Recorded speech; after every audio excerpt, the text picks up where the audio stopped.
Si Cliff Ginko po ay sibak na po sa TV5.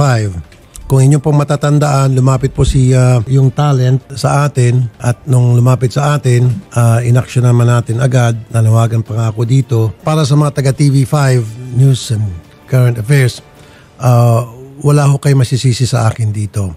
Magkasama pa rin tayo. And ako po ay nagtrabaho din sa TV5 News. Nakita ko lang may mga lapses. So kaya sumulat ako kay Chairman Manny B. Pangilinan.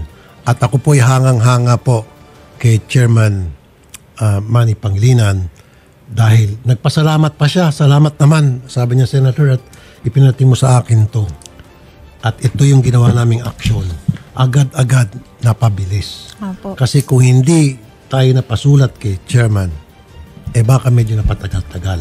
Kaya again, Chairman Manny Pangilinan, Sir, talaga napakabuti niyo po, napakabilis niyo po umaksyon.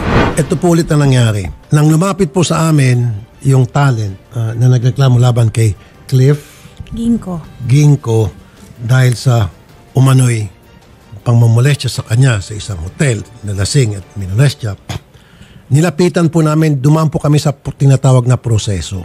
Pumunta po kami sa Vice President ng News sa tanggapan po ni Miss Lucy Cruz Valdez at nakausap po namin yung pangalan ay Leia para iparating. Ang purpose namin ay para ipaalam yung reklamo and then ipatawag si talent at ipatawag itong si Cliff at imbestigahan and etc. Ang nangyari sa halip, nag-intay po kami ng ilang araw, binalikan po kami ni Leia at ang sinabi, magreklamo na lang, sasagutin na lang yun ni Cliff. Number 1 yan, nakakainit ulo. Pangalawa, nabalitaan namin na si Cliff ay paggalagala lang dyan sa newsroom sa baba. Pangising-isi raw. Pangatlo, pinagtatawan ng paraw, allegedly, ng mga kasamahan ni Cliff. Pang-apat, binigyan ng envelope na may nakalagay na 5,000, parang suhol. Kumapit ka lang. Pang-lima, tinanggal ng EP. Pang-anim, si EP tumakbo ng ibang bansa para makaiwas sa responsibilidad. Ang dami mga lapses.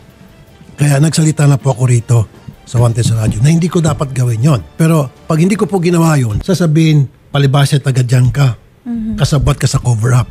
And I don't want that. Hindi ko sisirain ng aking karir. Ang tiwala sa akin ng taong bayan, mga bumoto sa akin. And for so many years, marami akong followers dito dahil lamang sa ng ilan dyan sa News and Public Affairs. Like I said, and I said, I'll say it again, noong panahon when I was working here, isa po ako sa mga nasuspindi na. I admit that. Kung ano man po yung violation ko, tanggap ko po yun, hindi ako magreklamo. On the spot, within 48 hours, suspended agad ako. And tanggap ko yun.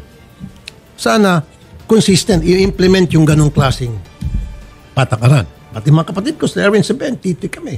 Nasuspindi kami. Siguro dahil matapang. Si Paul Padua, na EP ko, associate producer ko, nakipag-diskusyon lang siya sa isang security guard. Nagsumbong yung security guard sa management, sa BP ng news. Suspended. Ako may pagsabihan na ako ng security guard dahil hindi pinapasok yung bisita ko. Napagalitan ko security guard, hindi ko pinapasok bisita ko. Dinala agad ako sa kataas-taasan. Suspended. Bakit itong si Cliff hindi masuspindi? Malaman lamang ko, ito pala ay inaanak ng isang mataas na opisyal sa TV5. Pag tropa, hindi nyo suspindihin, untouchable. Hindi pwede yun. Kailangan patas. Kaya nga dapat patas ang pagpapa-implement sa patakaran, sa batas. Now, nasuspindi na itong si Cliff, sibak na po siya, at least nandyan yung hustisya na nakamit. At ang gusto ko pa pong sabihin sa inyo na na-appreciate ko itong si Chairman MVP ay yung kanyang commitment na lahat ng klaseng tulong ibibigay niya doon sa talent, sa victim.